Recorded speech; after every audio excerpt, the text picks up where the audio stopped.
Hello, dear listeners. Welcome to The Health Project, a series of podcasts that will answer all your questions on health, fitness, nutrition, lifestyle, everything about health. I'm your host, Shwetambari Shetty, and I will be bringing in a new expert every episode to talk about health and to inspire you live a better, stronger, and healthier life. Hello there. Welcome to The Health Project, and we have one more very interesting topic of discussion today with Dr. Pratap. And if you've listened to the first episode with him, this will be basically focusing a lot more into the life of a desk jockey. Yes, I know a lot of us are sitting in front of the laptop, so that's what we're going to focus on. Yeah, so if you're spending hours at your desk, if your job is kind of making you difficult to move around comfortably, and just one fine day you sit on the pot and when you get up you feel strain, or you're just your chair, this is the podcast you need to listen to, and you're going to have a lot of answers to your questions, right? So let me introduce you to Dr. Pratap. If you've heard his first episode, we don't really need an intro, but otherwise, let me introduce you to my dear friend. He is an expert in soft tissue mechanics, right? He's a part of the Indian Association of Chiropractic Doctors, as well as the director and head of chiropractic for Atlas Chiropractic and Wellness. Yes, that's his baby, and he's got many clinics, not just in Bangalore, but in Hyderabad and in Chennai, right? And he's one of the very few licensed and certified chiropractors in India. And just touching a little bit upon from the previous episode, he just randomly decided that he'll leave his family and everyone in Canada and take that big risk, big plunge to India just to introduce chiropractic in India, because it's literally, it's actually super new. Even today, I think it's still fairly new. It is. But then many years ago when he started, it was so new that people didn't even know what a chiropractor does, right? But Doc, thank you for being here. And before I hand it over completely to him, we're really going to focus in this episode on what should people who spend hours at the desk really do to avoid, getting any sort of back problems, back pain. And back pain can be so elaborate. I'm just coining it, the way everyone understands. Exactly. But back pain, there are so many types. So some basic things that we can do at your home that can help you. Absolutely. Right, well, Doc? More than happy to help and shed light on this. This is something that we see super commonly, right? Couple of stats for you, very interestingly. In a chiropractic office, we see back pain, neck pain, and headaches the most in that order. Headaches. Headaches can span a wide spectrum of issues, including migraines, which is a really, really common one. And these types of issues pop up so frequently that people often just medicate themselves for these types of things. And it's not always necessary, is what I mean. Your body's movement patterns, your body can recover on its own. And this is without the use of harsh chemicals, which have side effects. So chiropractic care, one of the reasons I moved to Bangalore is not just that my mom's originally from Bangalore, so we had a nice soft landing. I had family in the area. But the other major reason why I wanted to come to Bangalore was because of this IT infrastructure. Okay? What did I know about what I did? Chiropractic was good for back pain, chiropractic was good for neck pain, chiropractic was good for headaches. And what do desk jockeys have the most?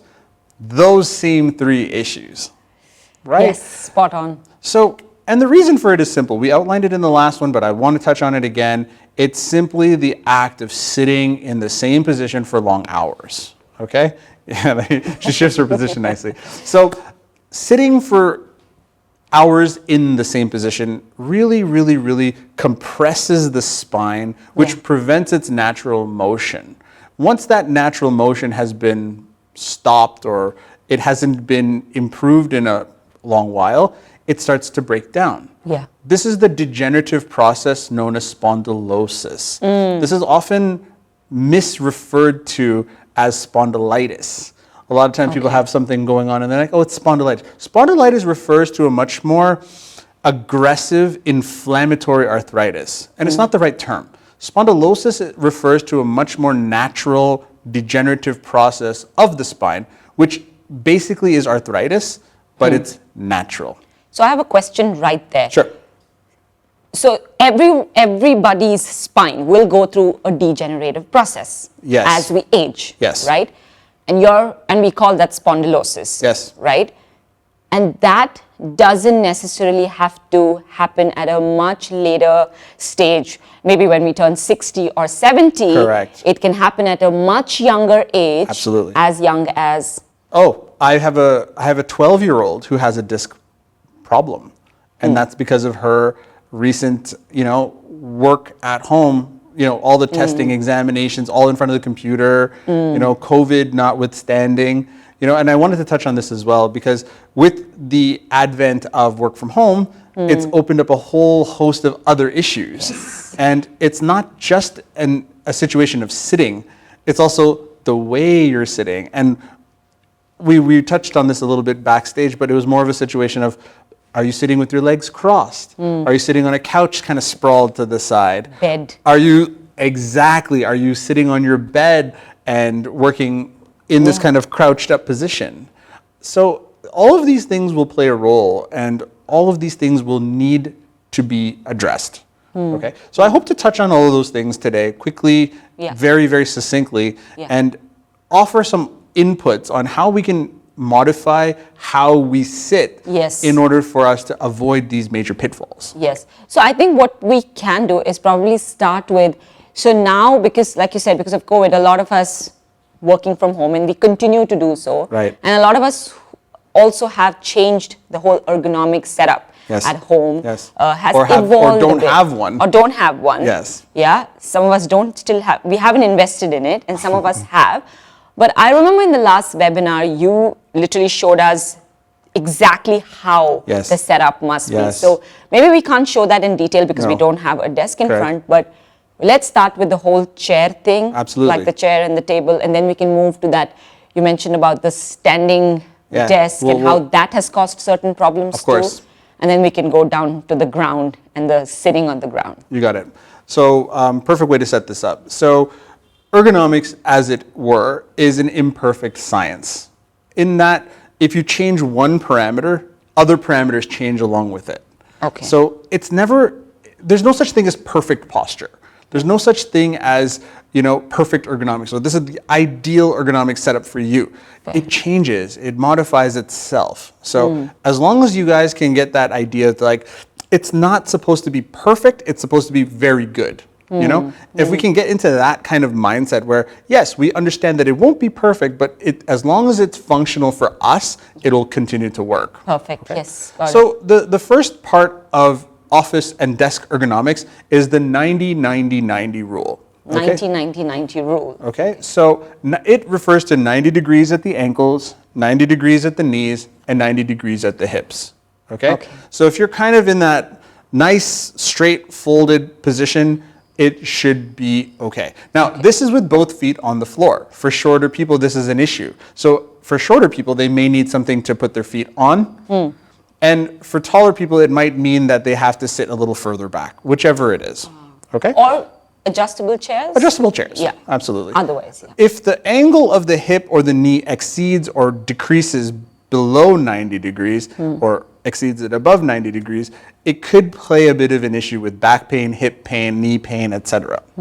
So again, like I mentioned, you can have an expensive Herman Miller ergonomic chair, amazing chair, and still have back pain because you're sitting in it wrong. Fair. Okay? So outside of the 90-90-90 rule, it's really important to use your chair properly. And that includes scooching your butt all the way back into the chair and allowing the chair to hold you upright.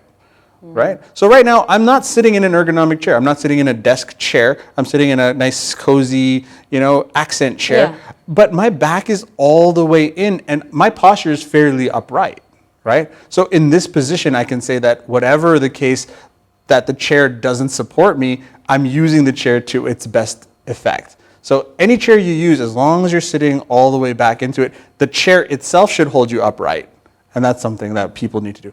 Most people will sit on the first half of their chair and then slouch in, because that's what they're comfortable with. Or maybe their chair likes to bend a little bit and they like to have a bit of a slouch going on when they're working on their computer. All of these things will add to spinal issues. Got it. Okay. Sorry. Also, I think the chairs and the couches that are made today. Yes. What I'm thinking is the gap between where you sit and where the backrest is just increasing. Yeah.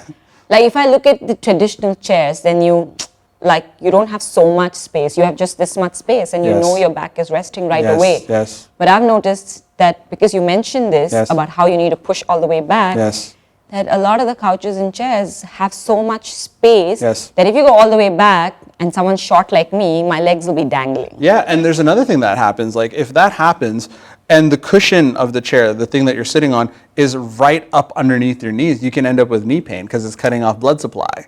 And I've noticed that a lot. This happens with people who cross their legs for long periods of time, right? That can affect the nerves and the blood supply for underneath the knee as well. So this for a long time is not advisable. Absolutely. The other problem with crossing your leg is that it also rotates your pelvis. So if you have a rotated pelvis for a long period of time, it's really going to affect, or it's going to create back pain. And then that needs to be reset professionally. Touching on the seat, the length of the seat. This is where cushions come in handy. Correct. This is where like a nice pillow or an ergonomic backrest or something like that can be of use. And they have different sizes and different ways you can administer this. Obviously, the couch is not the best place for you to do your work. Right? If it's a half an hour thing, you're spending a half an hour in there. Oh, actually, I kind of tipped my hand a little bit here. The golden rule for all desk jockeys is every 30 minutes, please get out of your chair for 1 minute. Okay? That's the golden rule. I don't care if it's a long meeting. I don't care if it's, a video call. Every 30 minutes, get out of your chair for 1 minute. Okay? Now, this can expand up and down. Okay? What do I mean by that? I mean, some people, they prefer to be out of their chair every 20 minutes, right? And that's fine. Do what you got to do. But I'm saying 30 minutes is the max that I want you to be sitting. Okay? There's a special technique that I like to use here. It's called the Pomodoro technique. I'm sure you've heard of this before. The Pomodoro technique is actually it's a double whammy in a positive way. It will help you with your posture and reduce back pain, and it will also help you with your focus. Because a lot of people tell me, hey doc, if I get up so often, I'll lose my train of thought. I'll not be as focused with my work.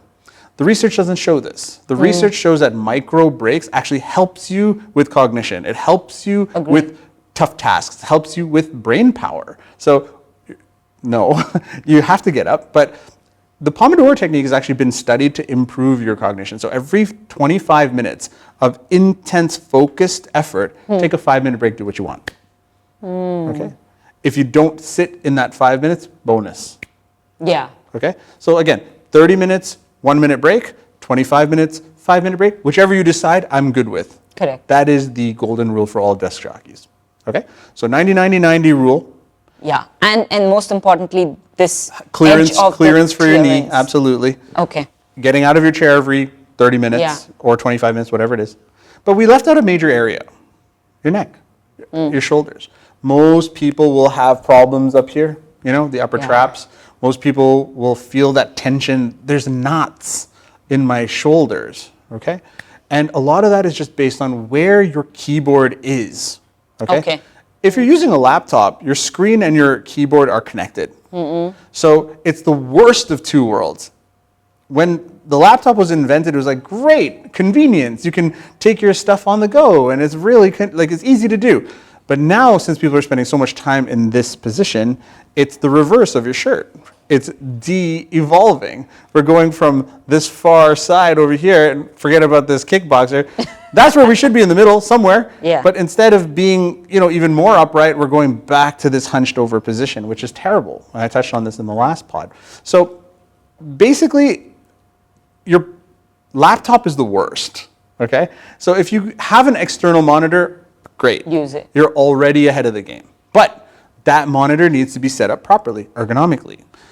We always tend to tell people that the top of the screen should be at eye level, so that your eyes can descend a little bit, not your neck. Yeah. Okay. The other part of this is that your keyboard. Now, let's say you only have a laptop. Okay. and you need to increase the height of the monitor.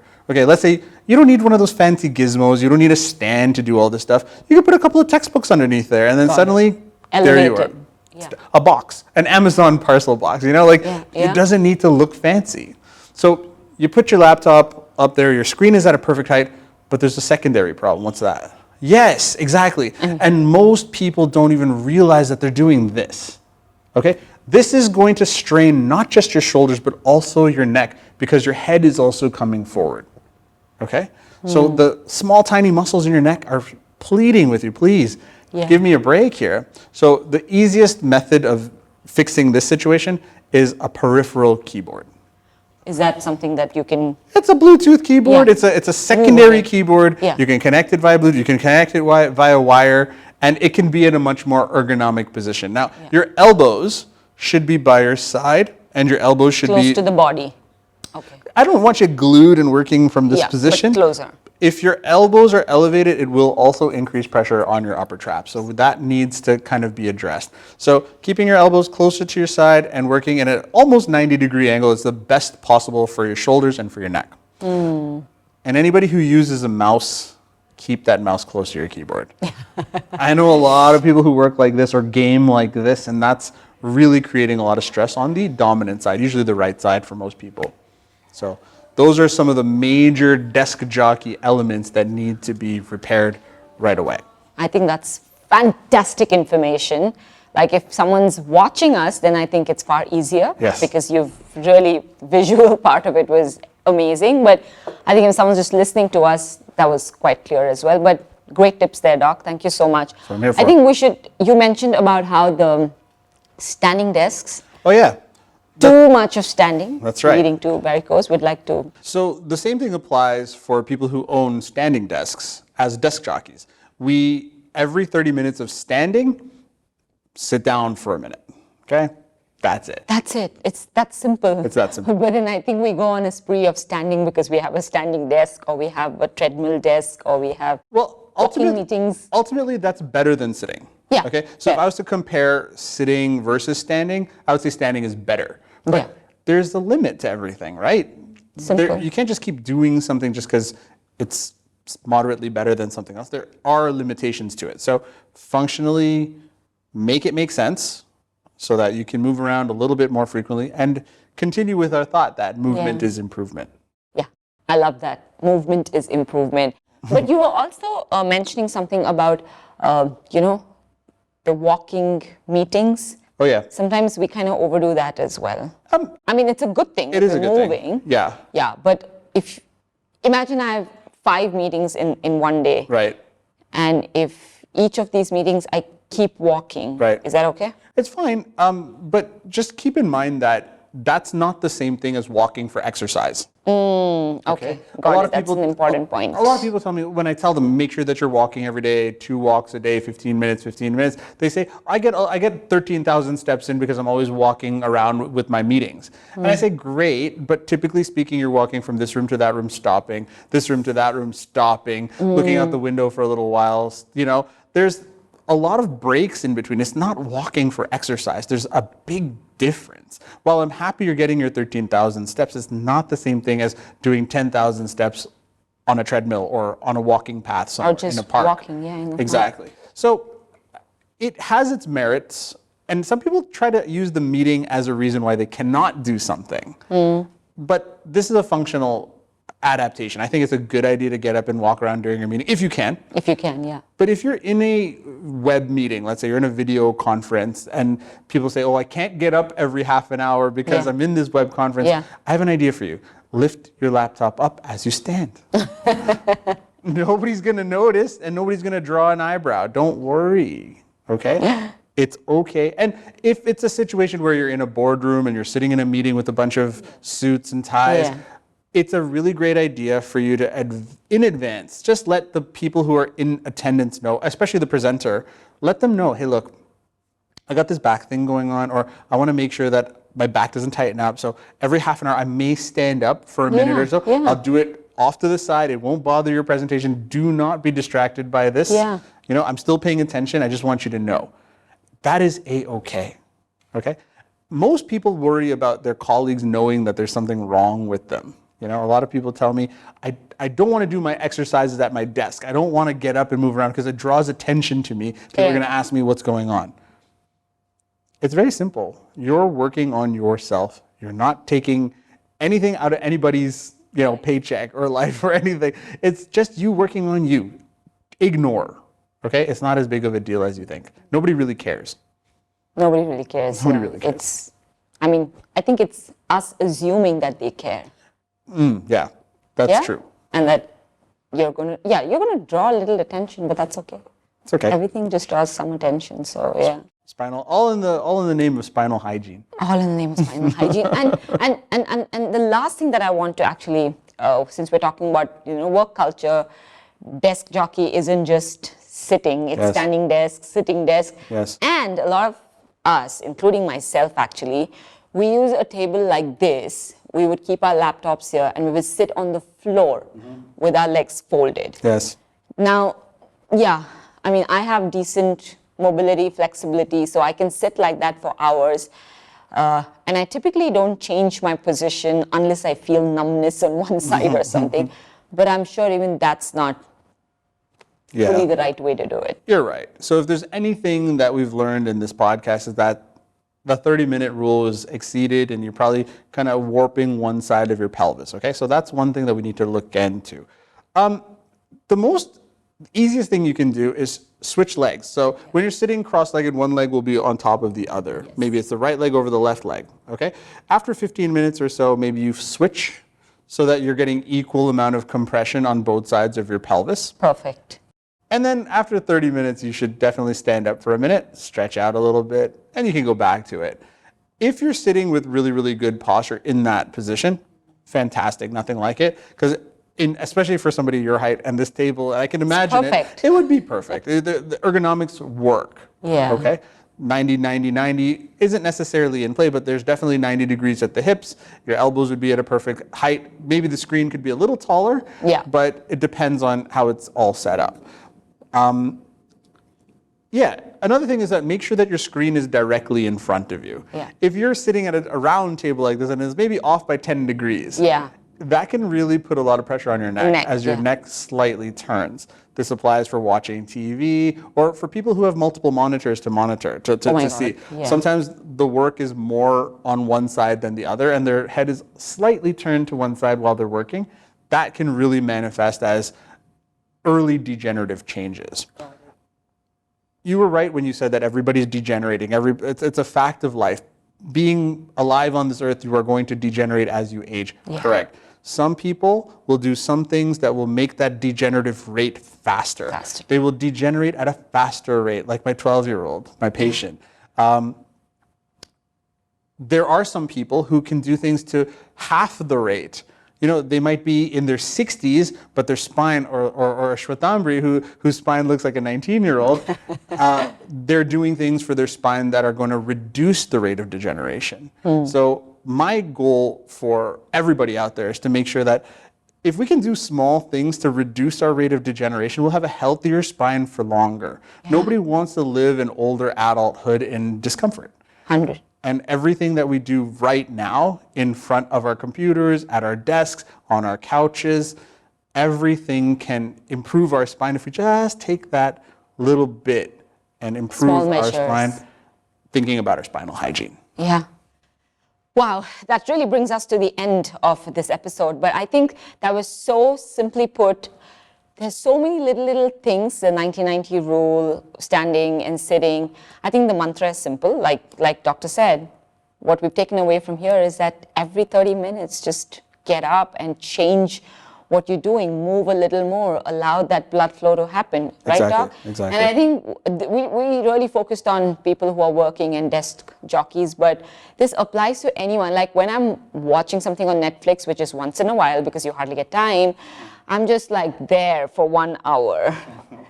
But I realize if it's a 30-minute rule, all our shows are 1 hour plus. I better be getting up every 30 minutes, shake a little bit. There's going to be variations to everything. We're not military people. We're not on a buzzer system where something zaps us every 30 minutes. Yeah. Although I'm sure that exists. But if as long as you just maintain it the rest of the time, you know, you have an hour off once in a while, okay, great. As long as you're more often than not moving around and less often being a couch potato or a desk jockey, I think you should see success. You heard that. But thanks so much for listening and watching. That was amazing, Dr. Pratap. Thank you so much. Always a pleasure. You are amazing. And if you need to see him or see his team, Atlas Chiropractic and Wellness, right? Yeah, they're in Bangalore, in Chennai, in Hyderabad. You can also connect with them on Instagram or call them, you know, look them up. But yeah, he's a spine specialist, and like he said, I mean, there's back, there's neck, there's headache, there's so many different things that they can help you with. Right, Doc? It's not just pain, though. You know, yeah. Even if you don't have pain, you just want to say, hey, how does my spine look? That's what we're here for, right? I remember doing that. I go to him sometimes just to ask him, how does my spine look? Does it still look like a 19-year-old? But yes, that's the end of this episode. And write into us and tell us what else you'd like to, you know, listen to and what else you want to learn about. And we're happy to do more with Dr. Pratap. Okay? Yes, hello@curefit.com or Twitter or Instagram. We're here, and subscribe to our channel. I'm Shwetambari Shetty. Thank you, Dr. Pratap, and bye-bye for now.